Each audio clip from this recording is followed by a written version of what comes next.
Now the final part of the installation, to make everything weather tight, we have our box of external flashings and claddings. You can see again that consistency with the coding on the carton labels.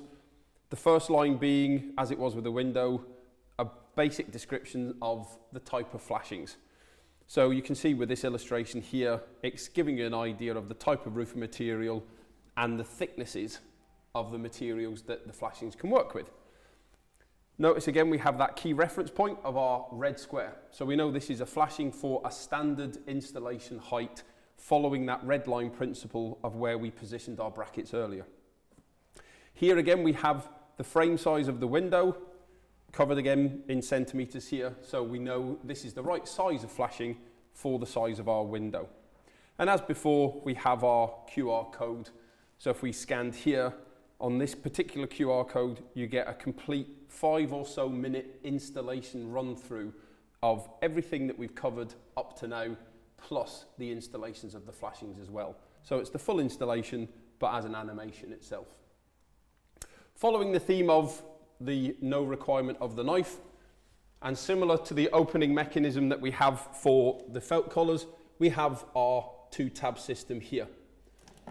So it's just lift the tab and pull that one away, and then lift this one and do the same. Now we just have to fold the main lid back, one side at a time, and we'll see the flashings themselves. So in here we have all of the component parts that you're going to need to complete the installation.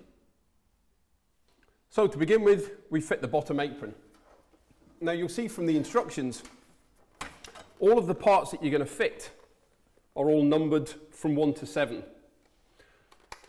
And to just make life a little easier to identify, you can also see that stamped on the back of each of the individual parts. So again, all designed to make it as straightforward as possible to get the sequencing correct. So initially, because we have a profiled tile, we need to just position the apron immediately below the window and then start to just mold the flexible apron into the shape of the profile itself.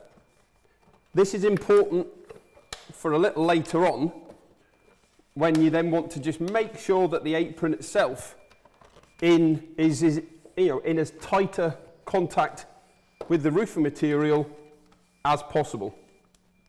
Obviously, if you have a flat tile, you don't really have to worry about doing this section, but you would still do the following section beyond this, because now we want to just try and close this gap off as much as we can. So to do that, we want to just bend the apron so that it has a slight bend down towards the tile. So the easiest way to do that is lift the apron up, rest it against the tiles themselves, and then just pull the aluminium back a fraction. Doesn't have to be a huge angle. All we're doing is we're just changing the angle now so that the bottom apron is basically rubbing off the tiles. Now when that sits down, it's a little closer to the tile and will be completely dressed in at the end with a soft rubber mallet. To hold this in place, you need the bottom frame cover, which is part number 2. Now this part will initially hold itself in position to enable you to reach to get the screws. And that's through the use of these small little nodules here that are going to plug into this part of the window.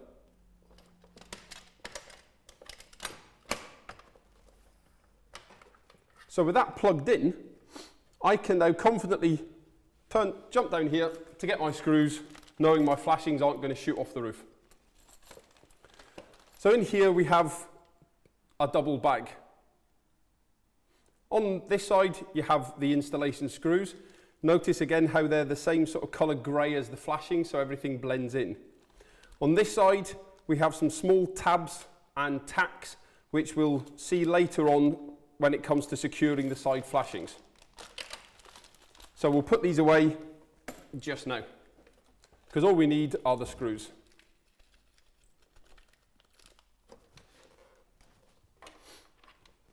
So to begin with, we want to secure the large bracket on either side. And then just work your way along the window, being careful not to over tighten the screws, because this is aluminium, so if we over tighten, we're going to start to basically force its way all the way through if you do go too far.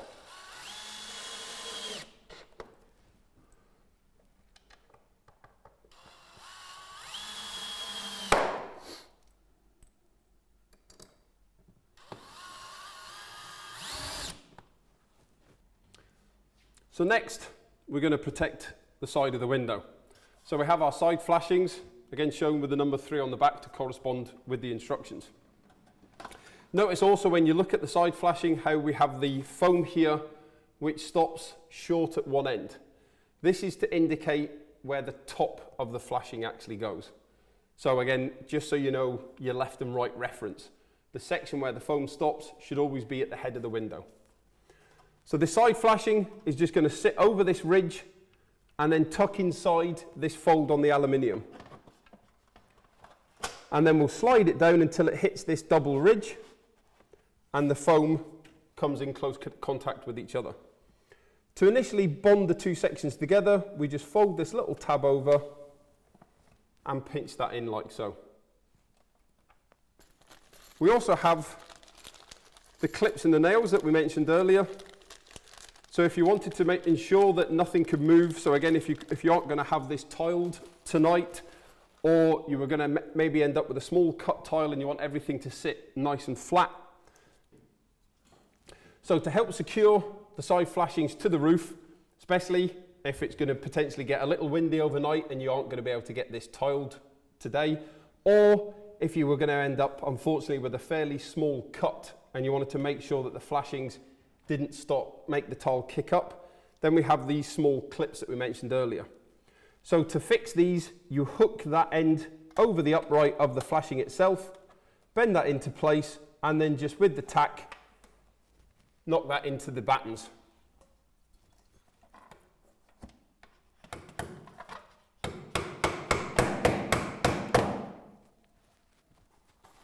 And then just carry on your way up each side to fully secure both sides of the flashings themselves.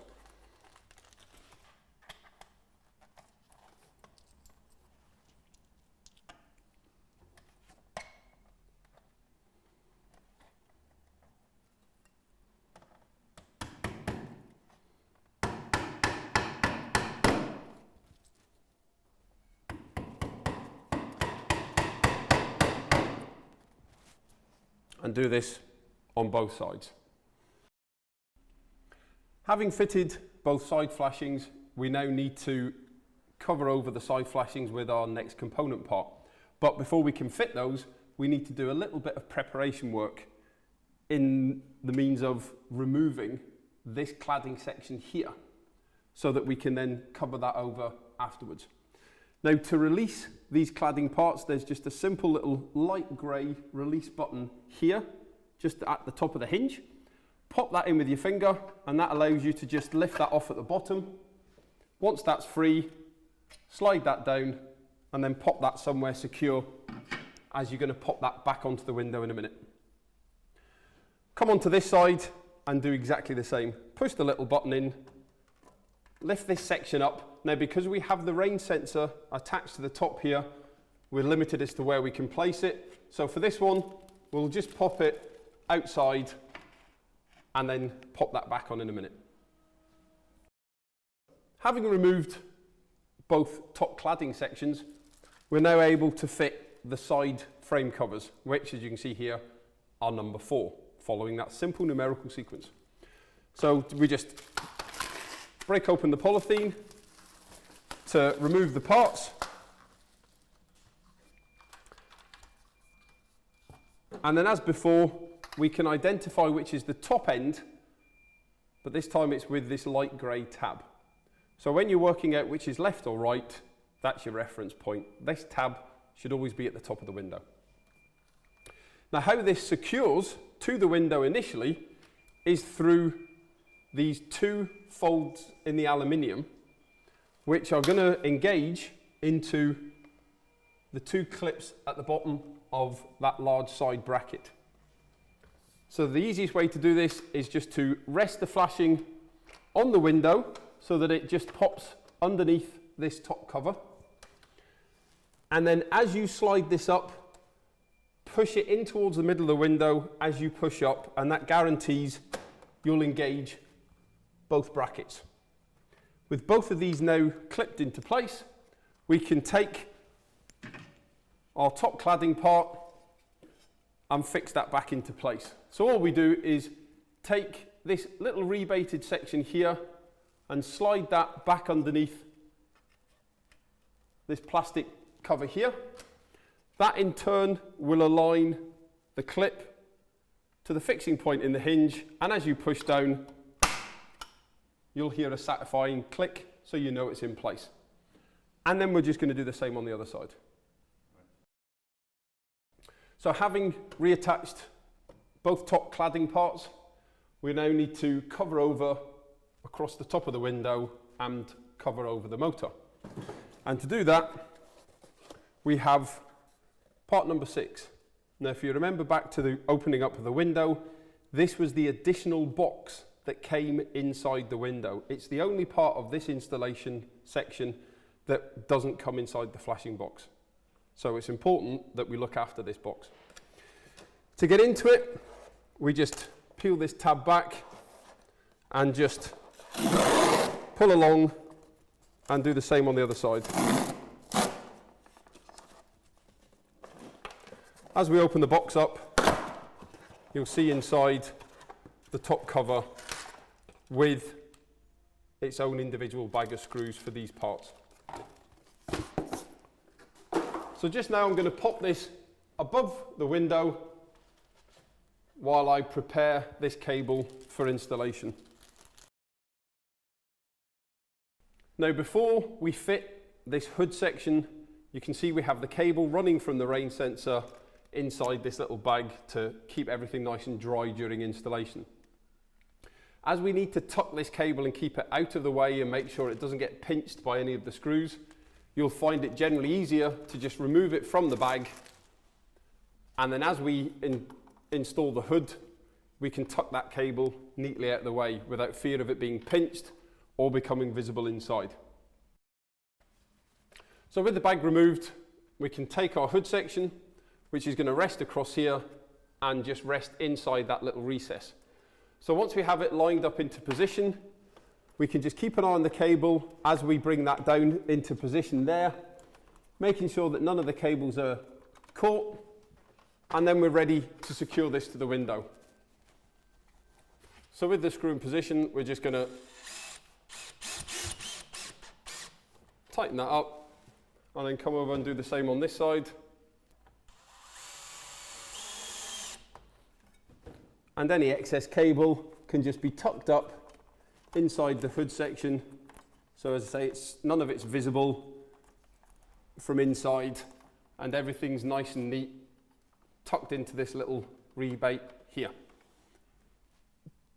We're now ready for the final piece of flashing, which is going to sit around this top section and overlap this side flashing.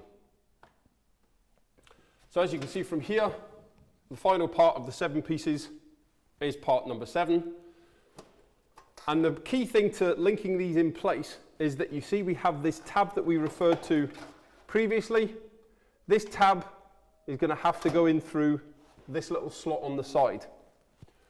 So if you tip the top flashing up a little bit as you install it, it makes it a lot easier to just guide that tab through the slot first time, and then once you have everything into position, you can just push that down and it'll all click into place.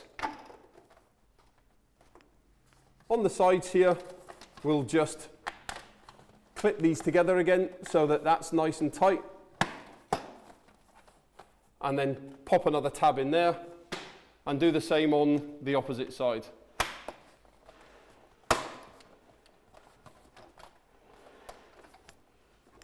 Finally, to hold that in place, we just bend this tab over, and that's everything secured. Now, the last thing we need to do before we install the sash is to remove this cover from the rain sensor. This little red cover here is purely to protect the rain sensor during the installation process. Failure to remove this will basically stop the rain sensor from ever getting wet, which means it won't be able to close the window if it starts raining. May sound like a silly thing, but they're the silly mistakes that can be made. So now all the flashings and claddings are on, we need to start trimming the foam back so that we can get our tiles to sit nice and flat and neatly supported by the foam underneath. So as you can see on this particular tile, because it's going to come to rest on the flashings, you'll have to remove the nib that's nearest to the window itself. So once you've done that, you simply position the tile just about where you would expect it to go from a height position, and then just nick the foam at that stage, just as reference. Then put the tile to one side, and then what we want to do is trim this foam so that you basically have just enough left that when the tile sits on it, it compresses it by no more than sort of 5 to 10 mil. So because of the way the tiles overlap, you'll always be starting with more foam at the bottom and less at the top. So just simply run the knife along the foam until we reach the point where we trimmed earlier.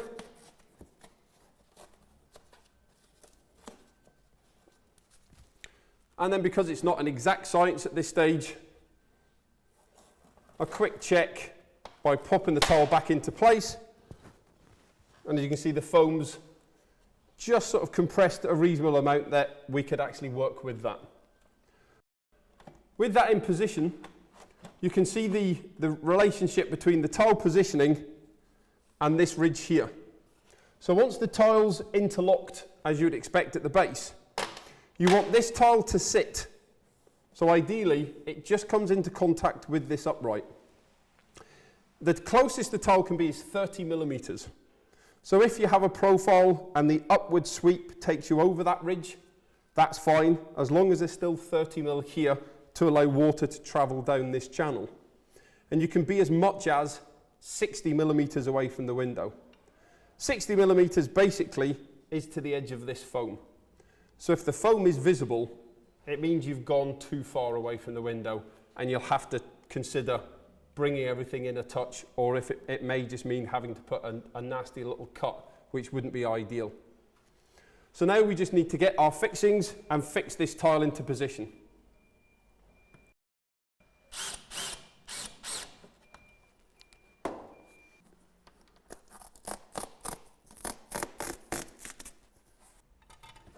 So just fix our next tile into place, having trimmed the foam. So once you've completed tiling on this side, you would then just carry out the same process on the opposite side of the window, trimming the foam and installing the tiles.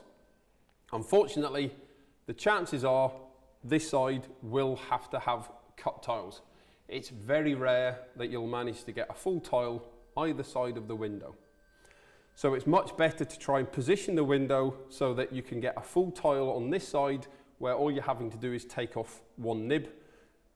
The only cut then is just on this one single side, so it speeds up the process as much as we can, taking into account that you have to probably end up cutting tiles. Once we get to the top, we carry that principle across the top edge here, bearing in mind that we also have to factor in our tile support that you can see here. Don't throw this away. This is what your tile course above the window is going to rest on. If you throw this away, it's inevitable that the tiles will sag above the windows. So that can be slid into position to determine however large a tile cut you need to finish off across the top. The closest you can be is 60 millimeters, furthest 150 millimeters from the window to the bottom of the tile. So now just to complete the weather tightness of the installation, we need to reinstall the sash. Bearing in mind we've got a little less room to work with now because we've added all the cladding parts. So we have to be a little bit more careful as we guide everything back into position. So as before, I've used the barrel bolt to secure this corner, lean everything back in so I can guide that first hinge in place, little lift, both hands over here, push that out, line the hinges up, little lift, and we're in. Undo the bolt, bring everything around, we'll hear the clicks, and everything's secure, and we can close the window up.